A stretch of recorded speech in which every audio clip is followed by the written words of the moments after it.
Hi, you've reached Call Your Publicist, your go-to source for PR moves, media moments, and brand strategies that keep businesses and people in the headlines for the right reasons. I'm one of your hosts, Jenna Guarneri, CEO and founder of JMG Public Relations. And I'm your co-host, Alexandra Anastasio. Let's start talking. Welcome back. Today, we're talking about something we talk about internally a lot with our team, and that's about building a brand. Yep. Because you can have a business, but that doesn't mean you automatically have a brand built in.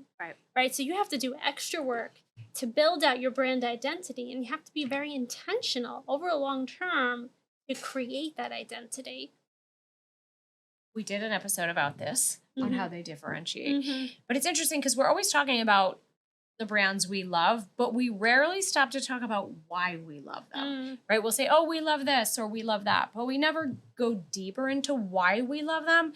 Obviously, we love them, so that means they resonate with us and for some reason or another. So right there, we know that that's a well-built brand because they've connected with us. We love them. We talk about them. We're giving them a platform, so to speak. And so they're attracting us in an organic way. Right. So I know we have brands that we love, or maybe brands where we just admire what they do and the way in which they connect with their audience. You know what one of my favorites is right now? And I'm kind of obsessed. I could say I'm obsessed. Do you know what I'm going to say? I do not. Buc-ee's. Oh my God, I knew you were going to say that. Buc-ee's. Wait, why didn't I know? I know. Oh, I know. That's fantastic. So if you're not familiar with Buc-ee's, it is technically a gas stop, and they have tons of pumps as part of their ethos, but they have this huge store that has meals. Food. Yeah, they're cooking it there. They're cooking. They're known for their fudge, their beef jerky, what was that meat? The brisket. The brisket. You can get like a brisket sandwich. Yes. You watch them cooking it. I just went for the very first time not that long ago. I was so proud. So overwhelmed in a good way. Oh, you have to go back because every location is exactly the same. So no matter where you go, you know where to go to get your key items. So the setup is the same. Setup is the same. And then also, too, they put Buc-ee's, who's a real character. Oh, I saw Buc-ee walking around. He's a mascot. Like, yeah. Yeah. And then, like, me and my niece go, we're obsessed, and she has to get everything Buc-ee's. All the clothes, right? And that's brand identity. When people are buying items that have your logo, or branding on it, and they're, like, loyal about it. And, like, we're posting about it when we're there. Yes. And we're obsessed with it. It's a culture, almost. And you know what's crazy is, like you said, it's essentially you're stopping to get gas. Right. I mean, we didn't get gas. I just was like, oh my God, at Buc-ee's, we have to get off. But there's so much. I could have spent hours in there, but we didn't have hours because I needed to get back in the car. We've gone out of our way to go to Buc-ee's. Really? Yeah, not just to get gas. Like, we just go to Buc-ee's. There was a whole section, and I don't want to say they had home goods, but meaning they did. Cute, like I guess you could call it home goods, like cute home plaques items. and like it's a vacation. mixture of everything. Yeah. We went in and we, grabbed some food. And I just wanted to go this way to the left and go shopping, and my eyes going that way. It's just looking. And I can tell Mike was like, it's time to get going. And we had all our stuff in the car and luggage. And usually I'm like, no, we got to get outside. God forbid somebody takes the car. But I was willing to take that chance. Yeah. But I didn't get to. No. Oh, you have to go back a second time now that you understand what it is. Now I know which way to go. You know which way to go. But now you'll also then have the buy-in because now you're going to be part of the Buc-ee's culture. I am. Right. And that's the branding. They hooked me. They hooked you. They really did. I felt a connection. But I'm sure this took, and we can do a quick Google search to see when they actually established themselves. But this is just a recent phenomenon that, of course, social media has helped share. Okay. And now more and more people finding out, and they're opening up more locations, right? But it definitely takes a long time to be able to achieve that. I was going to ask you, when did they open? Like, I had never heard of them until you had mentioned it. And then slowly other people started mentioning it. And then somebody said, oh, you're driving home this way. You have to stop at this new Buc-ee's in this location. And literally, I'm not even kidding you, or signs every 2 feet. I said, how much are they spending on their like advertising? They do good advertising. Every- those billboards. They do the old school billboards. Yes, and there's a lot of them.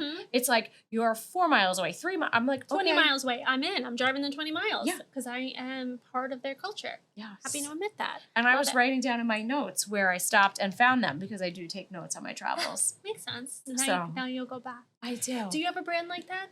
So I would say one of the brands that stands out for me that I like their messaging and they're kind of bringing it back is with, and I don't drink soda, but I love what Coke is doing with that Share a Coke. If you remember, I think it was back in 2011 where it was sort of like you would find a bottle or a can and your name would be on it. And it was like share a Coke with a friend. And my name was never on anything. Never? Never. Alexandra?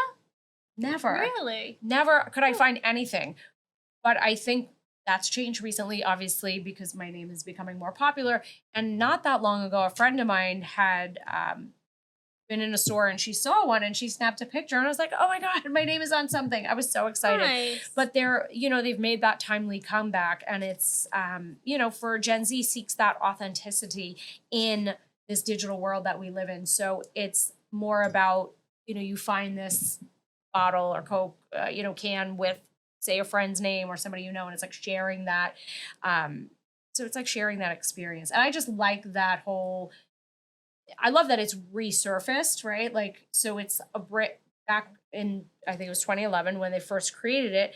And it's a campaign that obviously resonates because they brought it back. So they did something right. And who's doing something similar? I saw the other day, Cheerios now has phrases on their boxes. Like one was my best friend. So I bought that. Of course, right? So I automatically was like, I got to get that for that person. So there's that emotional connection. And I think that's how they get me right there. There's emotion. So, for any business owner out there, I think, like I said, we talked about in a previous episode where you can have a business but not a brand. And so we've had people, I'm sure you have had people say, okay, you know what? I have a business, I'm making sales, I'm, doing all the things. But how do I actually build it as a brand? How do I do that? So, your products, your services, they're already out there, but yet you haven't yet developed that emotional connection that identifies that strong brand. And so, like I said, people can confuse the two, but they really are separate entities. And so, while you're building your business, you focus on the operational side, the profitability. But now you have to focus on like that perception, that connection. Well, because you not only just want a customer, you want a long-time customer. So having a brand helps build that community of people who will keep coming back. And that's a key thing. And I think, correct me if I'm wrong, but that's really what we do for our clients, right? We help them obviously get media and get out there, but we really help them create that emotional connection. And so, we don't gatekeep, we share our tips. And so, for anybody who wants to start building a brand, we're going to share some good nuggets. I think another good company to reference for people to look further into is Airbnb. Right? Yes. That's a tricky situation because it's people renting their homes and their spaces within an open marketplace, right? So how does this company create a brand? Well, they're creating these connections with people on a human level. So it's more traveling together, exploring the world together, right? There's this personalization, this joy that comes with it. It's not just about renting someone's place. It's about what happens during that journey that you're creating together, these memories. So Airbnb has done a great job with that. And you notice whenever somebody says, because I was just having a conversation with somebody the other day, and we were talking about going somewhere, and they're like, oh, we got to get an Airbnb. It's in every, it's like it's a brand. Thing. Right. It's a brand. Right. So the phrase in itself, when you can say that, you've successfully been able to do that. Right. I completely agree. So when you start creating your brand, obviously, first thing is crafting your narrative, your story. We talk about this all the time. I think in any episode, somebody will get a takeaway of how to create their narrative or how to craft their narrative, how to tell that story. And so really, it's your origin story, your mission, your vision, who your audience is, your angle, those are all the things, right? And then we're not going to go into too much deep detail because we always talk about that. But like when you're, like you were just talking about Airbnb, right? And so when you look at that company, was that something like they hit every nail on the head in that? Like, I'm sure if you were to ask them and if you were to do a deep dive, I'm sure they didn't kill it the entire time. Right. You know what I mean? It takes a lot of trial and error to figure out what that is. And sometimes the brand goes through an evolution and shifts, and, you know, maybe they even change the name. You know, companies do that. But I think that it's about creating a personality for the brand, which is interesting. How do you create a personality for a thing and not a person? Right. You know? So I think it starts with the visual identity. Right. Branding is key. So that's the visuals, the color scheme, the logo, the imagery that you put in the ads. Like, what does it evoke? What colors are you using that evoke different emotions, right? The text, the text you choose, the font you choose, using that in all different elements and taking that and stringing that through all of your communications channels. So it's cohesive. Right? It's about telling a story in a very indirect way through visuals and then carrying that throughout. So people start to see these things and they correlate these images with you as a brand because you've been doing it for so long and they recognize, oh, that's Buc-ee's, right? It's clear. I got it. You see little Buc-ee, you know what that is. Right. And that's too, like we talk about defining your voice, your values, and your, you know, your visuals. And I think visual, that's your first line of contact, right? That's like what I see when I first, with Buc-ee's, right? The was it the beaver? The beaver. So like I see the beaver, I immediately know, okay, we're getting to a Buc-ee's. Even if I don't see, but even with their fonts and their like the way in which it's written, like you just know that that's a Buc-ee's. And it's this very fun and lighthearted experience, and people gravitate towards that. Because it's just, you know, people need that in the world. Right. They need to feel that lightness. And so they've really honed in on that and been able to cater to that audience of just this fun stop of where you can get all these cool different things. Such cool things. Perhaps you didn't know you needed that sign and that candle, but you're like, But you do when you're there. You do need it, trust me. I'm at Buc-ee's. I didn't get to buy it. And you're going to go back for it. I do. And you're going to get a stuffed animal. So I also think when you're creating this brand identity and when you're choosing, and I'm sure obviously the people at Buc-ee's, when they sat down, you need to know what's your personality, right? So when I say what's your personality, what is your brand going to speak for? Is it going to be friendly? Is it going to be quirky? Is it going to be professional, lighthearted? And I think once you choose that, you have to stick with that. You have to stay in your lane. Right? You have can't to just own change. It. No. And perhaps there's a time where Buc-ee's didn't think it was working. Right. Maybe people didn't understand the whole beaver mascot. But it's time, because they stuck it through and they kept with it, it became something. And that's also with their, I would assume, with their written communication, right? What your messaging is. So if your tone is lighthearted, you have to stick with that lighthearted tone or authoritative, whatever that messaging is, kind of, you know, take it through everything you do, right? And it doesn't have to be lighthearted, right? It could be serious. It could be you're a tech company, you're like, that is not us, and that is okay. Just stick with what you believe works for you and what you want envisioned for the brand and what you want people to be in it for as the buy-in for long-term customers. You know what I think is crazy too? How you just said, let's say you're a tech company and your brand is very serious. Then when you start to think about the visuals, you have to make sure that the visuals match up with what you're... There's a tone that the visuals can portray. Yes. So even like with your fonts, I know, you know, let's say when we have a lot of brands and when we sit down and we're looking and fonts are very overwhelming because there's a million. And so you're looking at them and you may see some and you're like, oh, that's so pretty, but maybe it's a script or like more of like a bubble type. That doesn't go with, you know, that you equate with being fun or lighthearted, just quirky. But then that doesn't go with, let's say, something that's more serious. So that's why I think you have to define the voice first. You have to get down all those touch points, like your personality and everything, and then your values. What do you stand for? What is the principles that guide your business? So that when you then go to create your visuals, you've already created that roadmap. Now it's telling that through the visual. through the logos, through the colors. I mean, if you're a serious company, you're not going to put pink and yellows and light blues, like not those like warm light colors. Even the content of the words you use are going to be different. Right.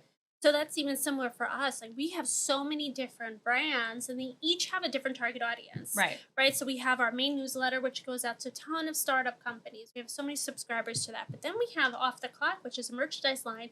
And that targets more the young PR professional, the college student. So that's much more lighthearted. So they're completely different.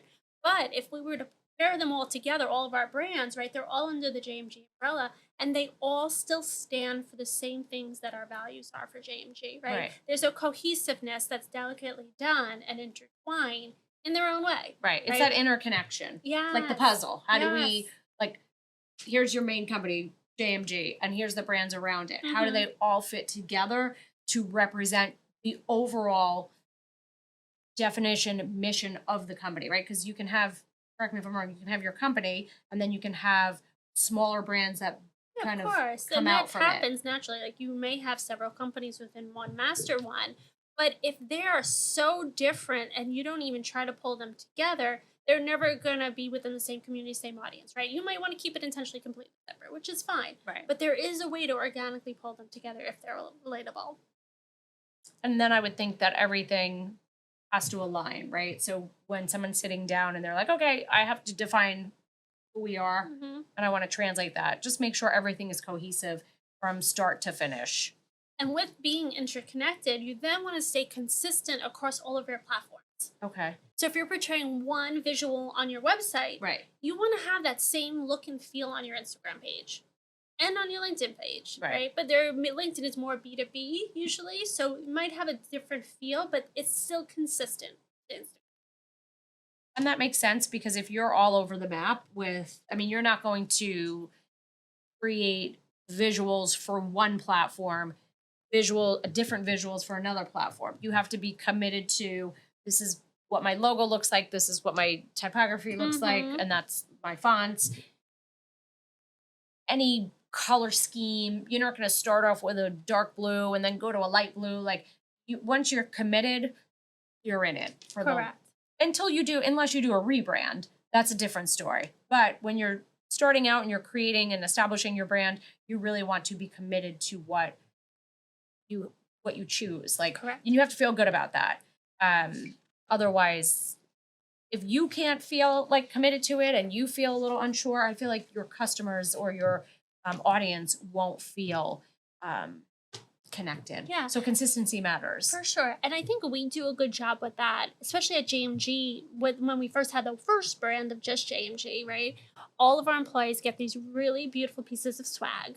And we're not talking corporate swag. We're talking like genuinely good pieces, and we create capsule collections and they're fashion forward, and everyone looks forward to these. And everyone has the buy-in of our personal brand of JMG PR, and they're sporting it when they're out, right? It sells itself, it speaks for itself, and it looks like it's a lifestyle brand. Yes, absolutely. And I think when you stay consistent, it helps to build recognition. So now people start to notice that, right? So when, let's say we're wearing something we create, regardless of the piece, it's still going to, and when I say look the same, the logo's not changing. Correct. The font's not changing. Same font every time. Exactly. So it becomes recognizable no matter what piece you have on, right? And I think that's the same when you create an Instagram page, a LinkedIn page, whatever it is for your business.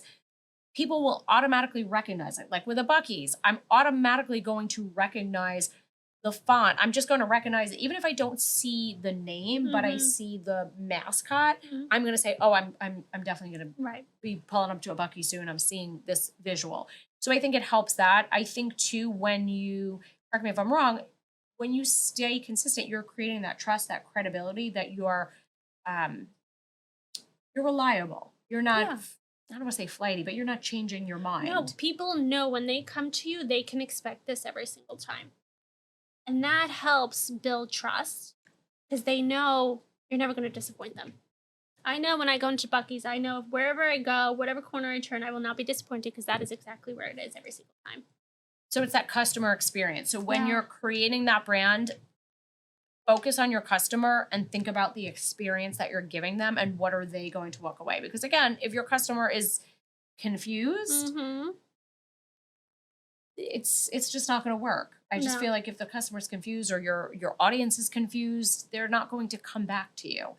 Well, no, they're not going to pay attention to you either. If you're sending a message, nobody's going to sit there and try to figure out what your confusing message is. Right. They're just going to move on to the next thing. And then That's you true. lost them. Lost an opportunity for you to have a loyal customer. And I'm guessing that that's not very easy to get back. Like No. if you're all over the map, they're like, how would you even get them back? Like at that point, Right. you've just really kind of You made a mess. right. It's very distracting. It's hard to then undo what you did.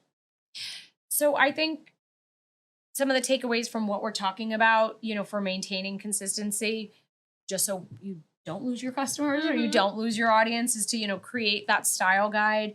You want to have your voice, your visuals, your messaging, have that written in stone, almost like a guide for your business.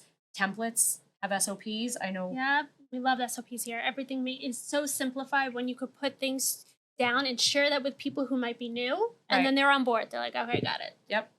I think when you train your team under your brand guidelines, right, we know if we are new or we're passing a project on to somebody and we can say, okay, here's our brand, here's our style guide. We know that they're going to create whatever it is we need within that. We do the same with our clients. I know I always ask from the social side, do you have a brand guideline? Do you have a style guide that I should be following? Just because I want to make sure whatever content I create follows for them. Obviously, I'm not going to take them off course because this is what they're known for. This is how they present themselves visually. I have to now, I am part of their team. Right, so you have to relay that same exact message and be consistent again for them. Yep. Yeah. And it's very easy to create these type of style guides. Again, use Canva, use these free design platforms. Yep. You can create this for yourself and create a guide that will help everyone who's on your team follow the same branding guidelines.